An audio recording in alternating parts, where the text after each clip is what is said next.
Yeah, thank y'all for being here. It feels good to be out here another day, man, another week, and we'll talk a little bit about Villanova. I think again, the resiliency of our football team showed. I just don't want this thing to end because I don't want this team to stop playing. I want them to continue to play and continue doing what they're doing because it's just so much fun. They work their butts off at practice, and it shows up on game day, and what they're able to do out there on the field week in and week out we're mixing and matching so many parts. We got young guys and guys playing in different positions and moving them around, and it seems like there's somebody playing well each week. So you just don't want it to end. It's a fun time right now, to say the least. But I want to appreciate the crowd. I thought our crowd really got into it. It wasn't as big as the Nichols game, but it was every bit as loud. You could definitely hear it down there on the field, on the sidelines. Definitely made a difference, and thanks for everybody being there for that. We played, we played well against Villanova, but we made some mistakes. We had 3 turnovers, and that's, one of them cost us a touchdown, and so that's a huge mistake there. We had a blocked punt, but at the end, we fought all the way back through. We were down. And we talked about it a little bit. Even though we didn't win the McNeese game, we were able to draw on that experience at halftime and talk about that being down at half and then coming back and taking the lead twice. We didn't finish it against McNeese. We finished it the other night. I was real proud of our guys there. I thought we competed all the way throughout the game, and like we did all year long. So from that standpoint, I was happy with it. Offensively, I don't know. We could have played much better besides the turnovers. I thought we did a great job. I think chasing maybe his best game. I know the best half of football I've seen him play. He was just locked in the second half. And so you look at C.J. Turner, J.J. Connor, and Branson Schwabel. I think it's the first time we had 3 100-yard receivers in the game, right? They were just locked in. So they did just such a great job, moving the football. And we got down and we scored touchdowns. We had to settle for the field goal the one time, but the rest of the time we scored touchdowns. We knew they were going to be good offensively, and it was going to be a struggle for us at times. Really proud of guys on defense like Dominic Lamb having to start and play the whole first half. Did a good job. Made some mistakes, but you know what? That's going to happen. But he played hard. And then in the second half, Dontrell Smith played the entire second half at corner and had a couple of nice pass breakups. Was in the right spots, was communicating, had a great look on his face. It was just fun to watch. So we saw some guys grow up a little bit more, and it's going to help us again this week. And it is what it is. It's a next man up mentality, and our guys are used to it now. So it's fun to watch. I was happy for our kicker, Bryce Broussard, went and hit all the extra points and the field goal, and that hadn't happened in a while. So I was happy to see him do that, and just the operation, all that was good. The snap, the hole with Jake Rottenberry and Jacob Williams, and so all of that was good. But I think for the most part, those, for us to be able to go through in that environment, in the playoffs, none of our players have ever been in the playoffs. Heck, I hadn't been in the playoffs, and for us to handle that situation, I thought was really good. This week, going to Montana against the Grizz up there. They got a great environment. It's going to be loud. It's going to be a hostile environment. They told us this morning they already sold it out, 25,000 plus. So it's going to be loud. We'll have to handle that situation. That'll be a different one. We'll be able to pull from last year's LSU game, the Nicholls State game this year and last year, the Ole Miss game this year. So we'll be able to draw from some experiences that the guys have been through already. They got a really good football team. I think, again, their quarterback is a catalyst for them as far as moving the football.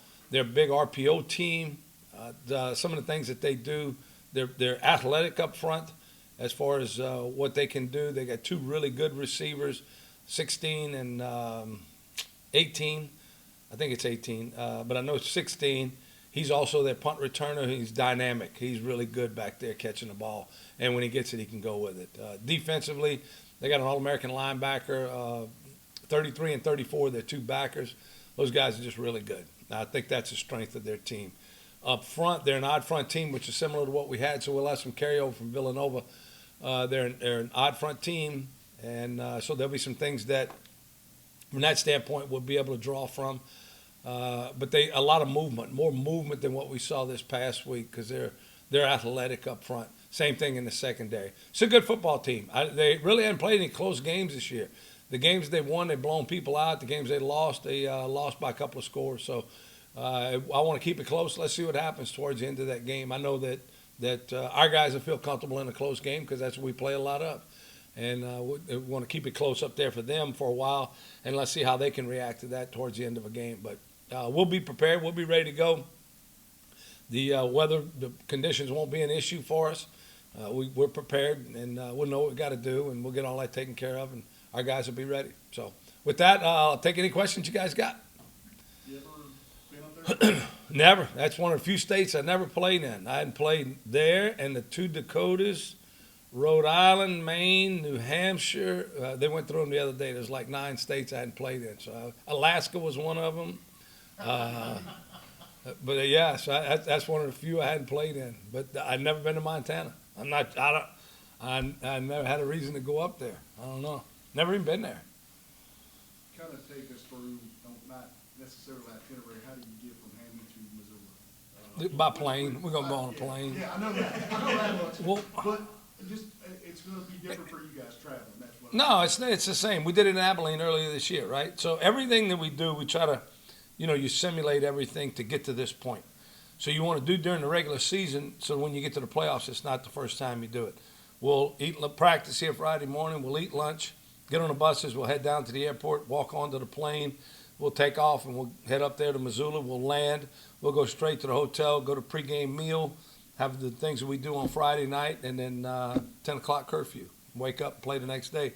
1 o'clock game, just like it was at Abilene. So everything's going to be the same. The flight will be about an hour and a half longer, probably going up there than it was to Abilene. But everything else, the times, the itineraries will be very similar to that. Yeah. From the time before the season started, you talked about how much this team bought in more than the previous year and how everybody was just locked in on one another. In the biggest game moments of a lot of these guys' careers, to see the things that you preached in the beginning, third quarter shutouts, playing a full 60 minutes, Yeah. you mean to see that all that come to fruition?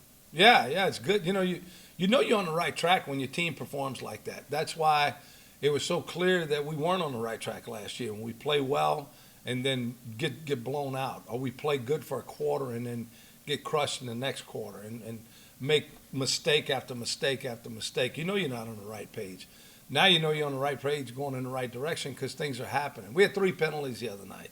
That's awesome. I mean, that's I don't care where you're at. We had 3 penalties, and I thought that was a heck of a job by our guys being locked in mentally, because a lot of the times penalties, Villanova had 5 false starts and then 1 pre-snap alignment penalty. Well, that's 6 penalties on them. That they were affected somehow, whether it was the crowd, being on the road, maybe it was us. But we're not like that. And if we're locked in mentally, that's how we can play. We can do those things. And yeah, do I like that it's going in that direction? Yes. We need to do it more? Yes. We gotta continue to grow it. It's gotta be reinforced all the time so that it becomes a habit. It's not quite habit yet, but it is good to see us competing and pulling for each other out there and playing for each other instead of just playing with each other. So. Coach, you done like bowl games before you came here, and the NFL playoffs is what you're shooting for. What are your thoughts so far on the NCAA does this tournament? Oh, it's awesome. It's you like I said, man. You go play in a bowl game, and I'm not. Look, you go to a bowl game, everybody has a good time. You get a watch, and you get some shoes, and you get a hat, and you get a video game or whatever. And that's all awesome. And they got nice parties every night, and it's a great experience. Don't get me wrong. I love the bowl system. I think it does great work for the charities in each city that hosts them. It's a great experience for the players to be able to do that and the families.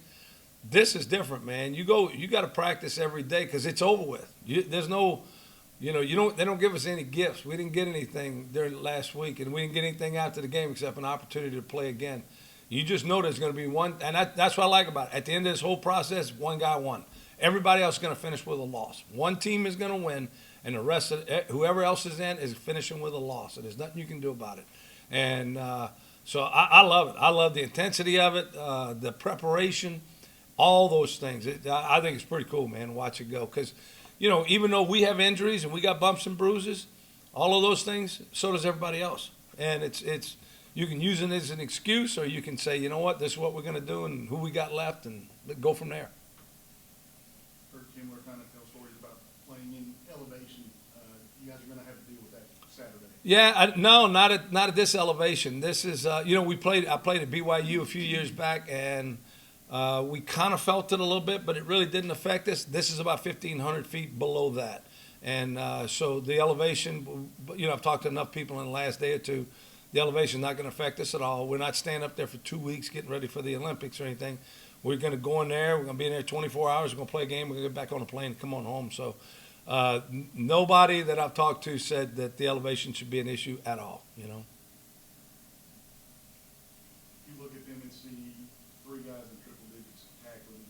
What are they doing well to create those situations for themselves on defense? Yeah, I mean, they're good. The two linebackers are really good. I think the All-American, Olsen, that guy's good. They're big, they're physical, and they run. What they do up front frees those guys up. They use a lot of movement up front, which frees up the backers to run and hit, and those two guys do both of those things. So I think from that standpoint, and then the other one's Hawk. I think it's a coach's son. He's an active player. He's in the middle of everything.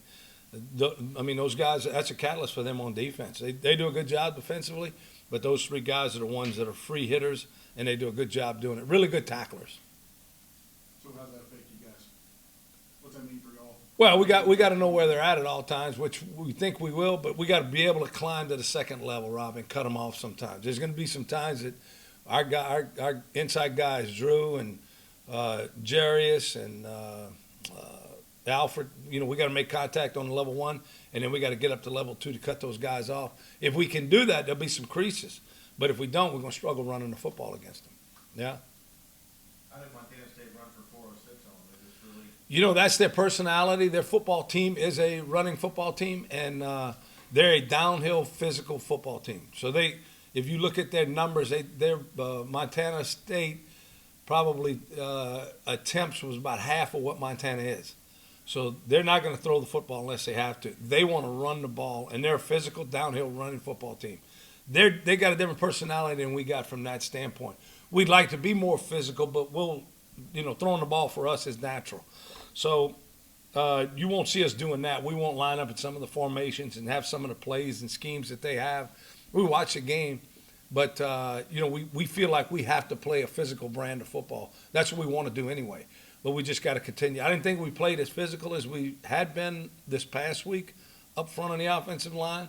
But we're going to have to play physical against these guys because we're going to have to push their defensive line back and get off and chip to get to those level two guys so that those guys aren't running, So we're going to have to be physical. But that's what Montana State did. They got after them. They scored quick. It was 14-0 in about the first 3 minutes of the game, I think, right around in there. Was that Chase's best game in the line, you think? Say that again, I'm sorry? Chase's best game out here Saturday? I think it was the second half was for sure. I thought he played really well. Was it who was before Central Arc?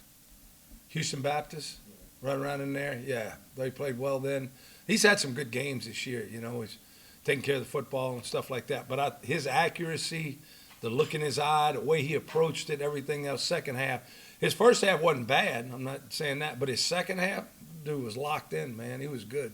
He came off the sidelines knowing what was going to happen. He just knew it. His reads were dead on, and it was really good, really good.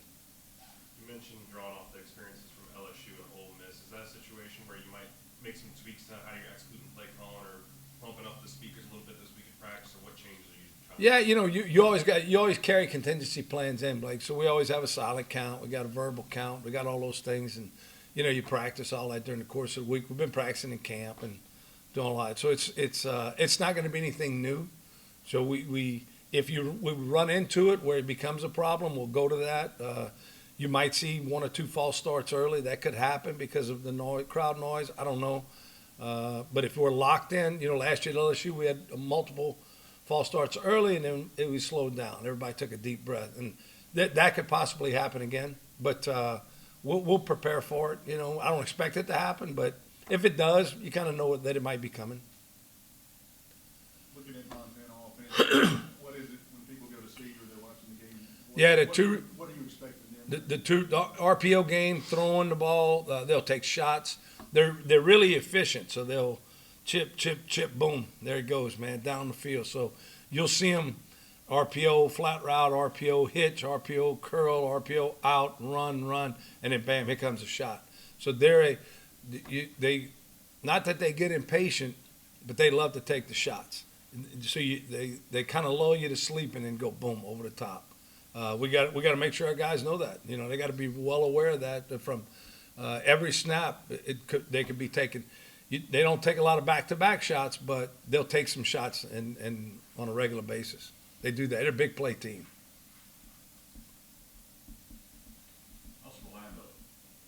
He'll be this week, supposedly coming back this week at practice. Yeah, he'll be a game time decision whether he gets on the plane or not. You know, we can bring as many guys as we want. You can't play with 64, but we ain't got that big a plane, so we'll just bring our 64 and then limp on into the stadium and do our best. Week after week, talk about the opportunity. Here it is in front of you again. Yeah. You know, it's taking advantage of it again. You guys have done it before. Here you go. It's there for you, man. Yeah. You know, and like you asked, the playoffs is just different. It's one. You win and you keep going, and you lose, you're done, man. And that's the beauty of it. I don't have to motivate the guys to come to practice. I don't have to motivate them to be in the meetings. I have to motivate them to get them up in the morning and lift. They're doing that because they know what's at stake. It's for 22, 23 seniors, it's their last game. It could be their last game, and their career's over. So they want to keep playing. Let's keep playing. I'm pulling for them. I want them to keep playing too. I know a lot of what you guys had to do last week was coming back, passing the ball. Would you like to get the run game started a little bit earlier this year? Yeah, you'd like to, but I mean, if Chasen's locked in, we're throwing it. You know, when he's like that, you let him go. And I think that any time you have a quarterback who's really doing is in that position, because it does. You know, there's some peaks and valleys. Even the great ones have it. I think if you watch Brady last night, you know, he was struggling with some stuff. But when you get a guy that's locked in like that, you just ride him. And I thought Greg did a super job play calling the other night. Not that he doesn't do it, but the other night he really took advantage of him being hot and then spreading it out where it was CJ and Branson and JJ and, you know, every now and then Devontae and getting the ball to those guys, you know. And, that's another one. Devontae had a heck of a game the other night too. Yeah, he's been our best player, man. He's been so good for us. So when you look at what Greg did, being able to spread the ball around and get it to those guys, and especially some explosive plays. We had 14 explosives, 12 in the pass game, only 2 in the run game. So when you get in those, just keep firing away. So we get back, and I think it was Caleb who's got it. Is that the first time Southeastern's had 300-yard receivers in one game? Had to go back and find out, but yeah, that's the first time. Yeah. And that's something you guys have done all year, but to have 3 guys go over 100, what's that kind of say for where you guys are offensively? Well, I don't think you can. You know, sometimes you go line up and like this past week, we had to take away number 2, and we did. We took him away. He had one big play at the end, but for the most part during the game, I thought we did a really good job on him.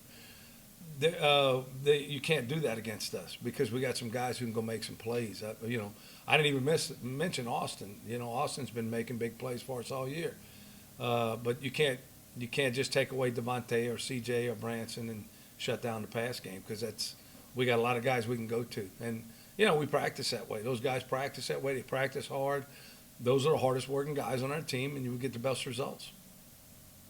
Talking with Isaac after the way the Nichols game ended, he had mentioned to me that maybe sometimes you have to lose a game like that to really bond and bring everybody together most. Have you seen a little bit of that coming out of that game?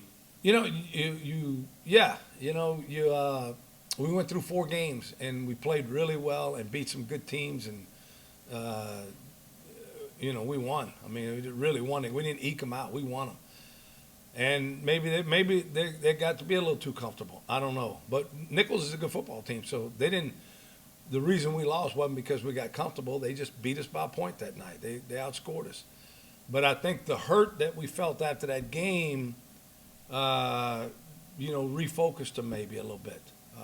Not that they weren't, but it just might have happened. Sometimes you got to go through those things to appreciate what you actually have. You have to, it gets taken away from you. You know, what's the difference between that and life? And it gets taken away from you. What are you gonna do? And then now you want to fight for it because you don't want to go. But you don't want to have that feeling again. You don't want to go back to that spot.